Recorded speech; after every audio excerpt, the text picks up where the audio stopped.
Peace friends, welcome back to my channel. I'm having a great time making these videos. As you can see, I got a little new setup. We got a new setup. We're in the lab right now. We're in the office. So I'm really excited to just be in this space and to just shoot and to create videos that connect with others and to have a space for that. There's nothing greater than having a space to create. So we in the studio, we in the lab today, call it the creators lab. I'm just messing, it's just the office. But in today's video, I'm going to share 5 books that have inspired me. Some of them are photo books, some of them are books, but these are books that have really helped open my eyes up to what it means to be a photographer, to capture experiences, capture people, capture moments in time that may never be recreated again.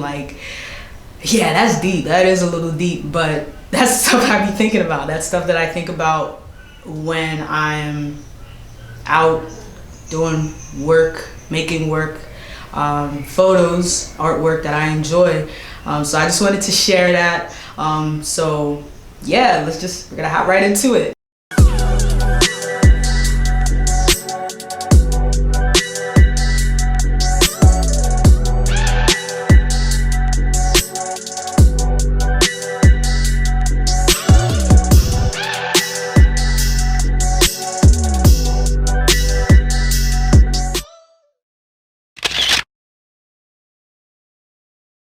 Alright, so boom, we're back. So the first book that I would like to share is the William Eggleston guide. William Eggleston is hands down one of my favorite photographers. He's known as the father of color photography, which I love. I love color photography. Color is just color makes everything better.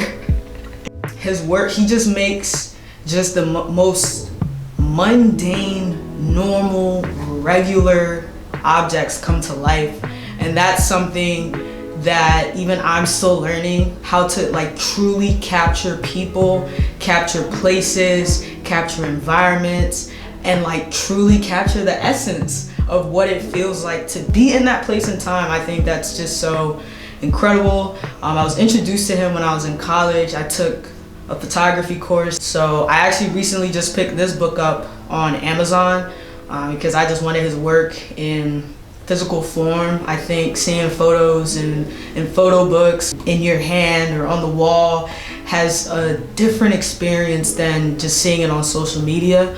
And that's just a thought that I've had, is about creating and studying other photographer work in physical form, in a book, in a magazine. Shoot, if I gotta print it out, and just not just getting blinded by just being on a computer screen and really engage with that piece. So that's why I got this book.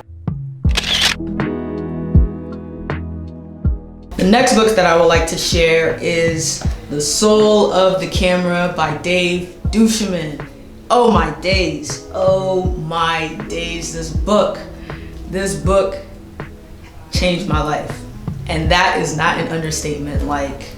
Dave Duchemin, if you have not heard of him, he has so much content. Number one, on YouTube, he has a podcast. You do not have to feel like you don't have to buy the book to really even get, he just shares so much information. So let me just talk about it. So this book isn't actually like normal books.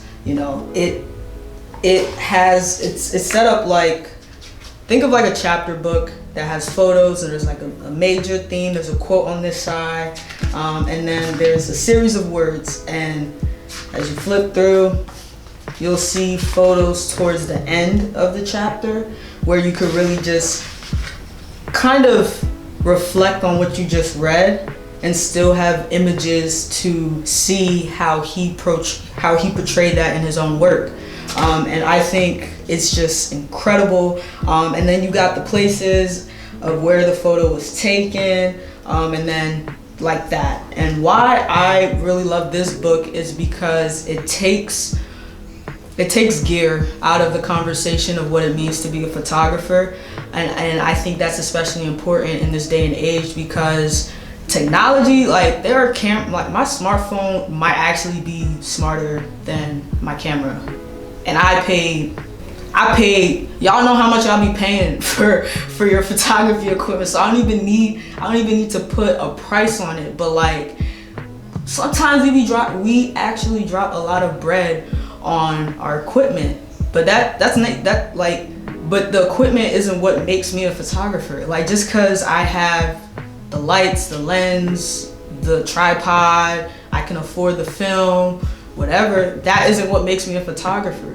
What makes me a photographer is up here and right here. It's how I see the world, it's how I engage with it, it's how I can help the subject tell a story, or I can help this clothing brand to tell their brand story. Like whatever that narrative, whatever the meaning behind why you're even taking the photo, that still matters, and that's a part of photography.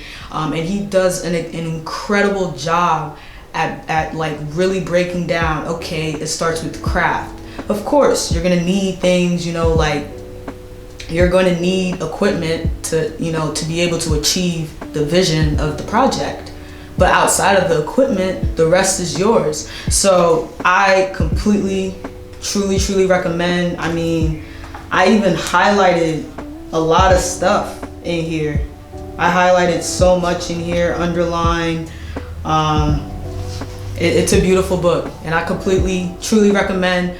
But if you do not have the means to even purchase the book, Mans has a podcast on all platforms, Spotify, all of that, called The Beautiful Anarchy. He has a YouTube channel called Craft and Vision is Better. I might have butchered that, but he just gets what it really takes to be a photographer, and it has 100% not that much to do with the gear you have. So definitely check it out. He has other books as well, and free ebooks too.